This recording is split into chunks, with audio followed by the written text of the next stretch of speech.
The shot never came. The ranger had his rifle sighted, one eye narrowed against the glare, dust cutting through the dying sun like broken glass. The fugitive was no more than 40 yards out, small figure wrapped in a tattered shawl, moving toward the creek that bled through the canyons like a vein. He could have ended it right there, clean shot, single report, and the marshal's warrant would be satisfied. But then the Bible slipped from her satchel. It fell open in the dirt, its brittle pages whispering in the wind, and a scrap of paper fluttered loose.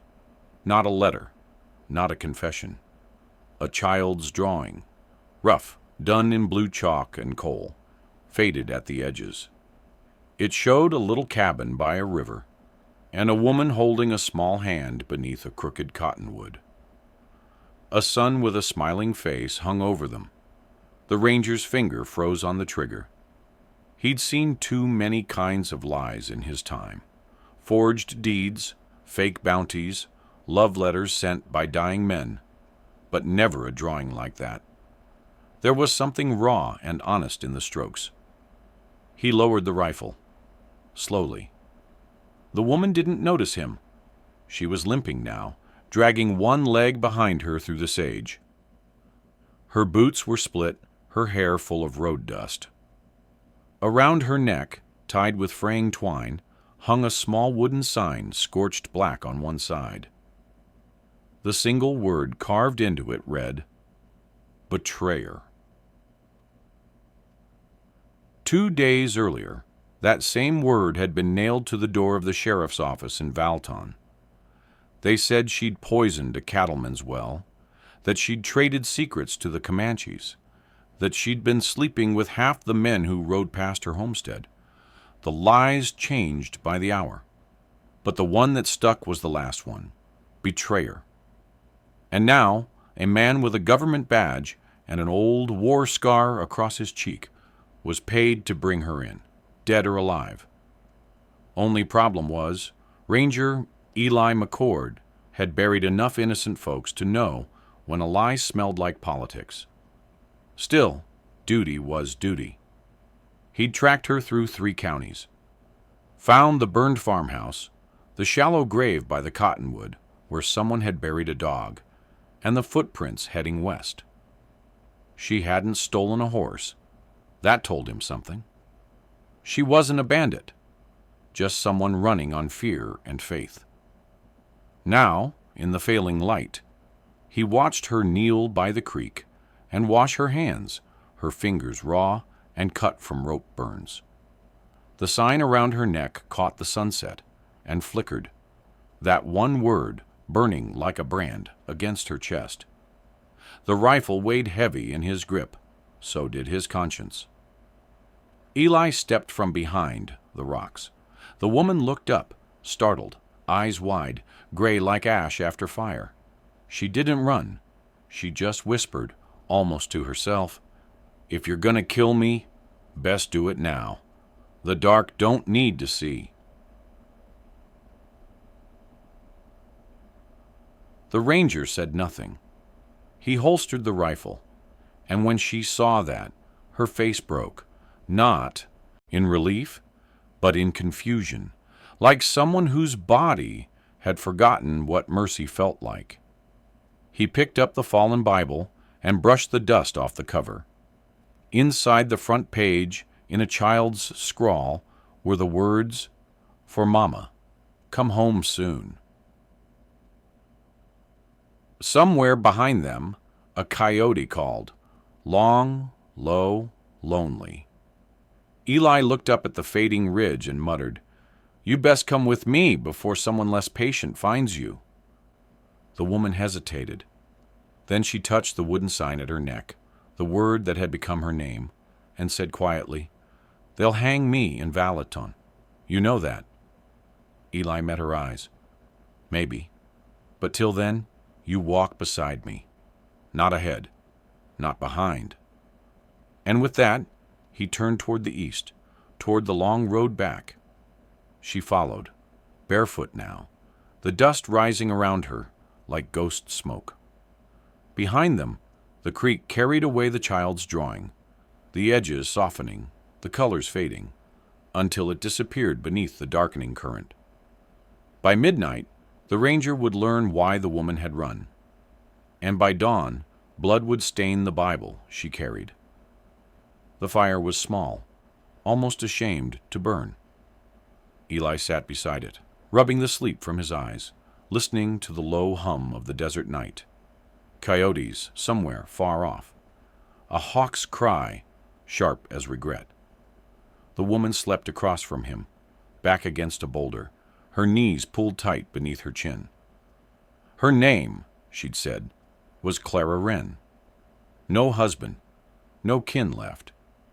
Used to work as a midwife in Valaton before the drought took half the town, and sickness took the rest.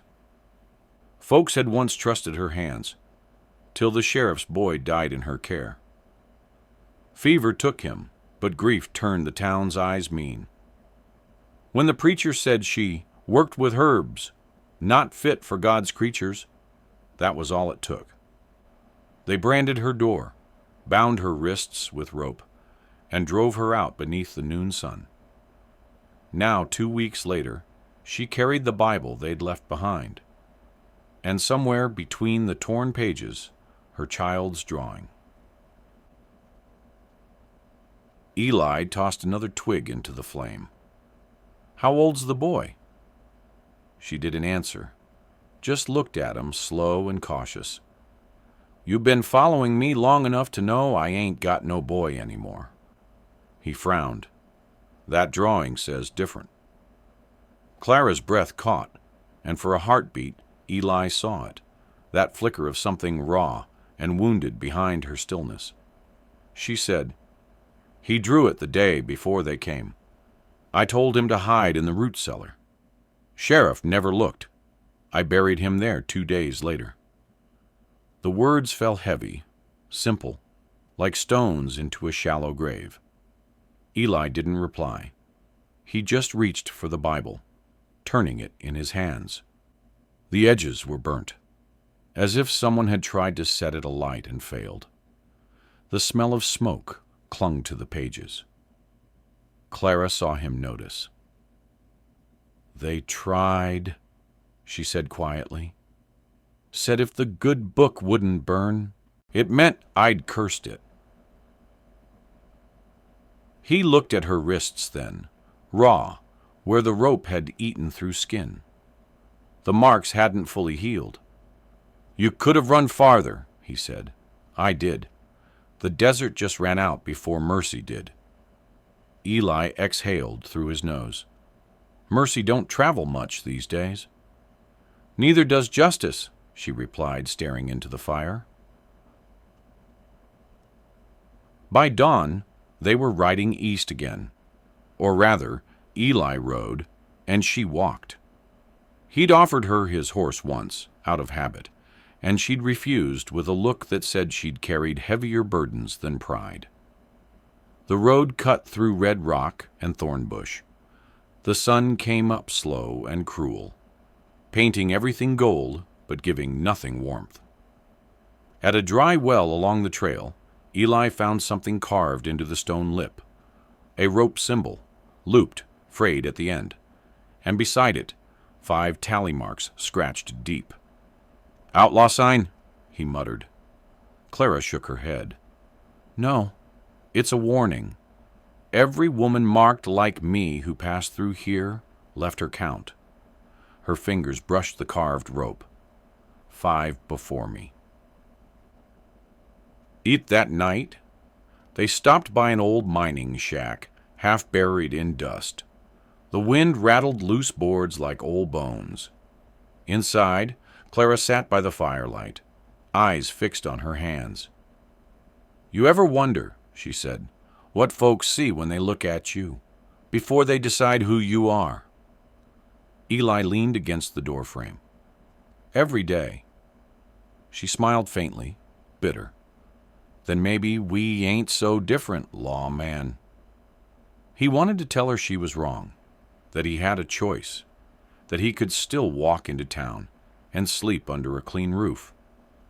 But he didn't, because somewhere deep inside, under his badge and scars, he knew what it meant to be unchosen by the world.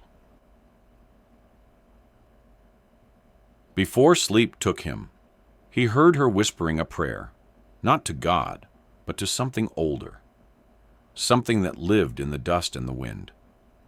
He pretended not to listen, but her last words stayed with him long after the fire died down. May those who burn us forget our names, but not our stories. By the next sunset, Eli would see the rope again, this time not carved in stone, but coiled around Clara's neck. The wind turned mean by afternoon.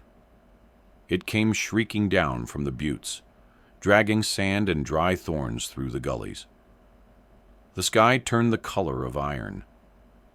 Eli pulled his coat tighter, scanning the horizon through the dust haze.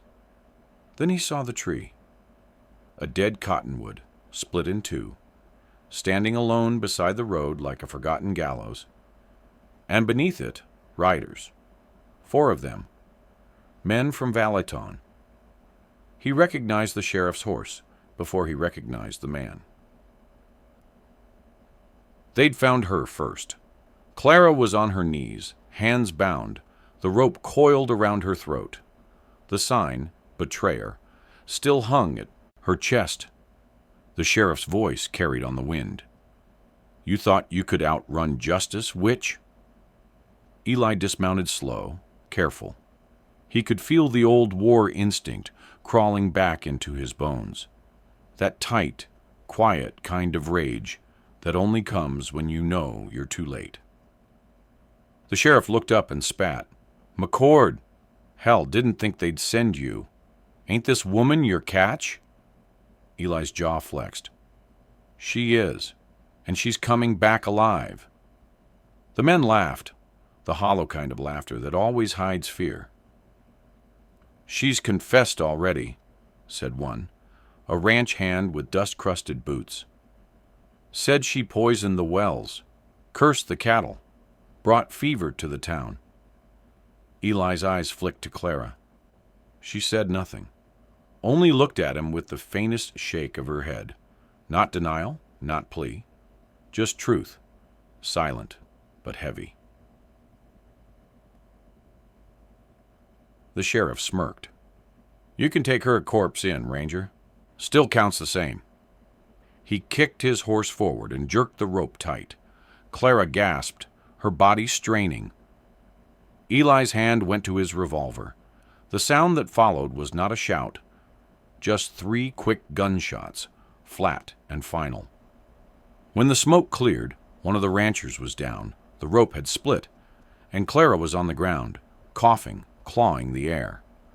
The sheriff froze, hand halfway to his holster.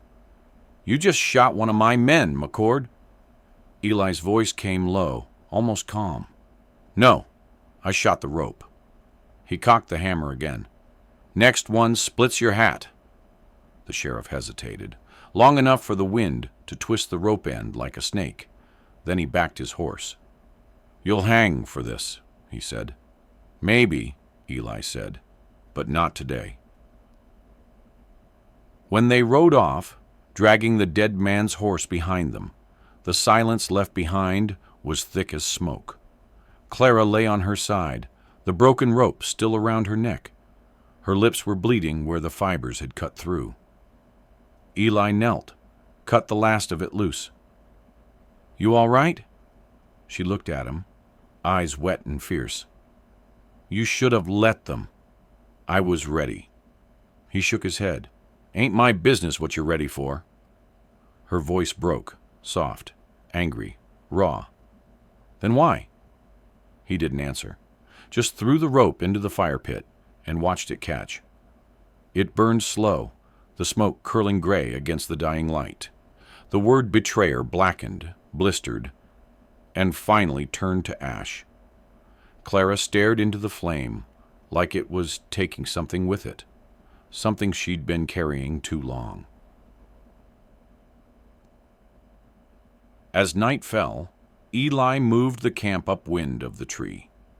The sound of creaking branches followed them, the ghosts of the rope swinging, even with no body there. Clara sat by the fire, voice barely a whisper. You think a thing like that ever stops hanging, once it's begun?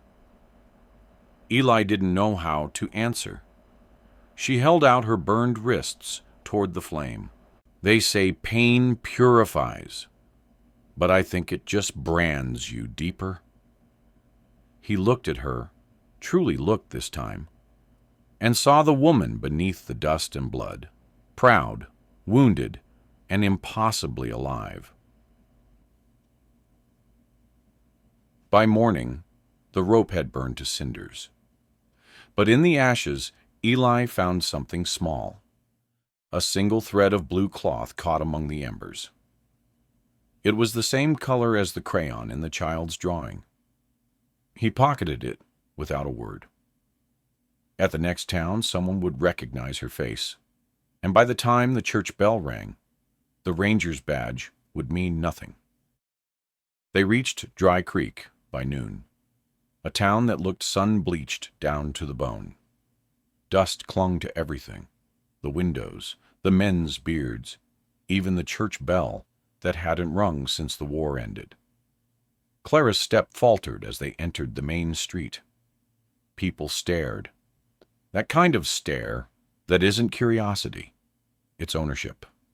A reminder that the world decides who's guilty. Eli kept his hat low, his hand near the gun, but not on it. He'd been in enough frontier towns to know that sometimes a man didn't need a reason to hate, just a crowd to echo him. They stopped at the livery for water. The stable boy froze halfway through filling a bucket. His eyes went wide as he looked at Clara. Then he dropped the bucket and ran shouting toward the saloon. Eli's stomach sank. Guess we're famous now, he muttered. By the time they reached the edge of town, the sheriff was already waiting. Different badge, same breed of man. Afternoon, Ranger, he called. Word from Valaton says you're escorting a witch. Eli dismounted slow. She's a citizen under my custody. The sheriff laughed. Sure, and I'm the president of the territories. That woman's got a price on her head higher than your payroll. He glanced at Clara. You should have stayed buried, miss. Clara didn't flinch. Maybe you should have stayed sober. The crowd laughed, sharp, ugly laughter. Someone threw a stone. It struck her shoulder, hard enough to draw blood. Eli moved in front of her. Enough! His voice cut through the street. The laughter died. The sheriff stepped forward, hand on his revolver. You gonna pull that on a badge, McCord? Eli met his eyes. If it keeps one more innocent from swinging, yeah. The church bell rang. Not for prayer, for gathering. The crowd began to close in. Men, women, even a few children. All eyes on Clara. A woman from the crowd hissed, She cursed my baby's fever. Another man shouted, She burned a ranch down near the border. The lies spread faster than dust in a windstorm. Eli raised his rifle. Ain't nobody burning today. But the sheriff wasn't listening. He nodded to his deputies, and two men grabbed Clara by the arms. She didn't fight, just looked at Eli, calm, almost resigned. It's all right, she whispered. You can't save me from what they need. He clenched his jaw. Don't tell me what I can't do. They dragged her to the gallows outside the church, an old scaffold from the war, still smelling of tar and rust. The bell rang again. Eli pushed through the crowd, shouting her innocence. No one listened. Until a small voice broke through. It came from a boy, no older than 8, standing near the church steps, holding something small and smudged, a piece of paper. "She ain't bad," he cried. "She fixed my mama's hands when the frost bit 'em." He held up the drawing, a child's drawing of a woman under a cottonwood tree, holding a boy's hand.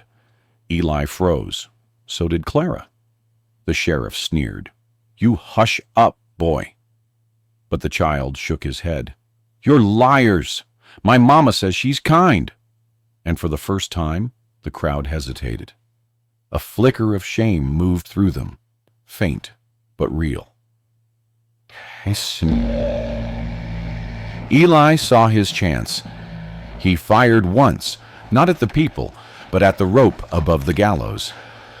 The bell rope snapped, and the heavy iron bell dropped with a crash that shook the street. In the confusion, he cut Clara free. "Ride!" he hissed. They mounted and tore through the dust, the mob screaming behind them. Bullets whined past. A horse fell. A man cursed. They didn't look back. When the town finally disappeared behind the ridge, the bell still rang, wild, off-key, echoing through the desert like a broken prayer. They camped miles away, beneath a sky scattered with pale stars. Clara sat shaking, staring at her torn wrists. Eli crouched beside her. "You saved yourself back there?" She shook her head. "No, the boy did." "Maybe," Eli said, looking out at the dark horizon. "But he wouldn't have found his courage if you hadn't lived long enough to earn it." He looked down at the child's drawing, now tucked between the pages of the Bible, the edges damp with her blood, the crayon sun still faintly smiling. He thought about that boy, the rope, the bell, and the faces that had turned away. The desert had its own kind of judgment, slow, silent, but sure. When dawn came, they would find an abandoned chapel, a buried secret, and the real reason Clara Wren had been condemned. Hay rode till their throats turned raw from the dust, and their horses trembled beneath them. The desert widened into silence, a pale, endless sea of bone-white grass and dead mesquite. Toward dusk, a crooked fence appeared, half buried under sand. Beyond it rose the remnants of a chapel. Stone walls collapsed inward, roof long gone, the steeple leaning like an old drunk. Clara stopped first. "Here," she whispered. "This is where it started." Eli frowned. "What's this place to you?" She dismounted, her feet sinking into the soft dirt. "It ain't to me. It's because of me." They pushed through the ruined doorway. Inside, the air smelled of mold, soot, and something older, memory, maybe. Half-burned candles littered the altar. The floor was scarred by fire. Clara knelt near the steps and brushed away the dirt until her fingers found a flat stone. Beneath it, wrapped in a torn linen cloth, was a small wooden box. Eli crouched beside her. "What's that?" She opened it carefully. Inside lay a small jar sealed with wax, and within it, black seeds, shriveled and glinting faintly, like tiny embers. "They called it witch's root," she said, "but it's medicine, a cure for the fever that killed the sheriff's boy." Her hands trembled. "I begged them to let me try it. They said I was poisoning him. When he died, they blamed me. Then they came here, burned the chapel where I'd hidden the herbs, and me with it if I hadn't run." Eli studied the seeds, the jar, the trembling of her fingers. He thought of all the graves left behind by ignorance dressed as justice. "So this," he said softly, "is the truth they tried to bury." Clara nodded. "And maybe it's time it stayed buried." He shook his head. "No, you keep it. A lie buried is just a seed waiting for another drought." Clara looked at him, tired, hollow, But something alive flickered behind her eyes again. She held the jar tight, then whispered, "Then help me plant it right." They dug by moonlight behind the chapel, hands raw and blistered. Eli's shovel hit stone once, the sound echoing through the still air. Beneath it, the earth was softer, darker. Clara knelt and poured the black seeds into the hollow. "Will they grow?" he asked. "Only if the land forgives us," she murmured. When she covered them, she pressed her palm to the soil and whispered something he couldn't hear. Not quite prayer, not quite curse. Just a mother's voice, talking to the ground, like it might remember her child. Eli built a small cross from driftwood and rope, the same rope that once nearly killed her. He tied it crooked, left-handed, and drove it into the dirt. The moonlight caught on the frayed fibers, turning them silver. Clara watched him work, then said softly, "You ever lost someone who made you question God?" Eli paused. "Lost more than one." She smiled, the kind of smile that doesn't reach the eyes. "Then you know the ache that never sleeps." The desert was silent again. Only the wind moved through the chapel ruins, humming low through the broken bell tower. When Eli turned back, Clara was tracing the old scar on her neck, the mark of the rope.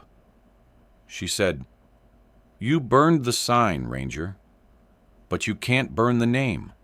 Not out here." He met her gaze. "Then maybe it's time the name belonged to you again, not them." Clara looked at the ground, then up at the stars. "You don't know what that costs." He said quietly, "I do." They stayed through the night, the chapel standing like a shadowed memory. Before dawn, Clara carved something into the cross, not her name, but her boy's.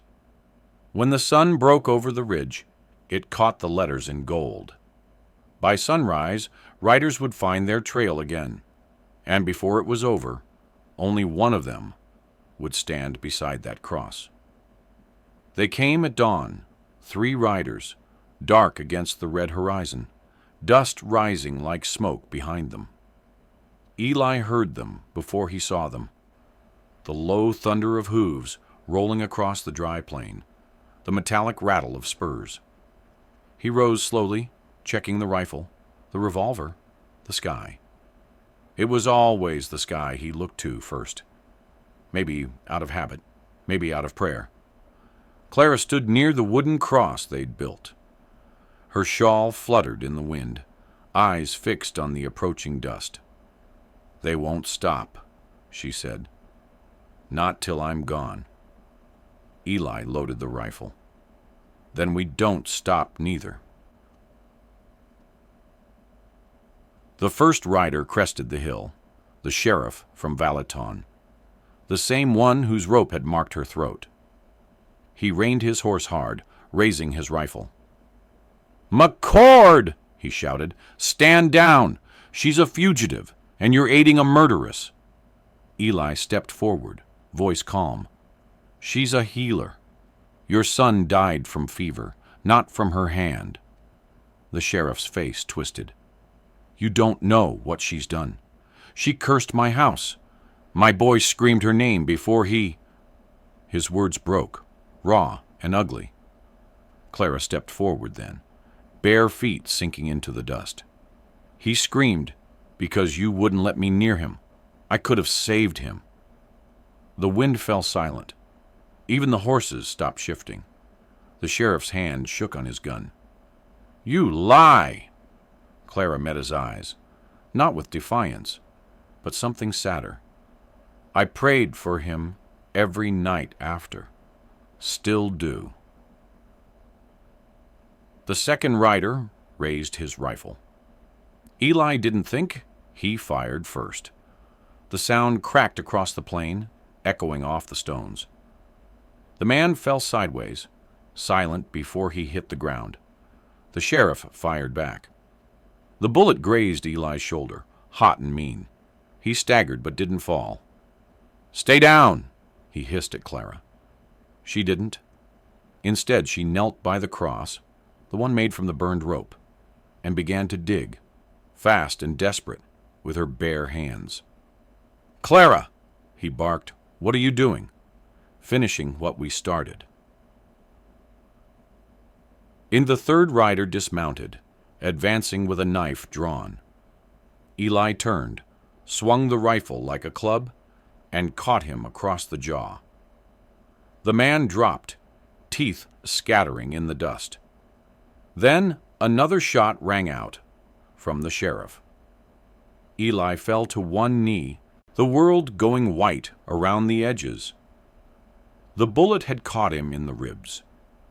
Through the ringing in his ears, he heard Clara cry out. He looked up, saw her standing before the sheriff, holding something small in her hand. The jar of seeds. She hurled it against the ground. The wax seal shattered, and the black seeds spilled into the dirt, dozens of them, scattering across the blood-stained soil. The sheriff froze. Clara whispered, "Let it grow where your hate died."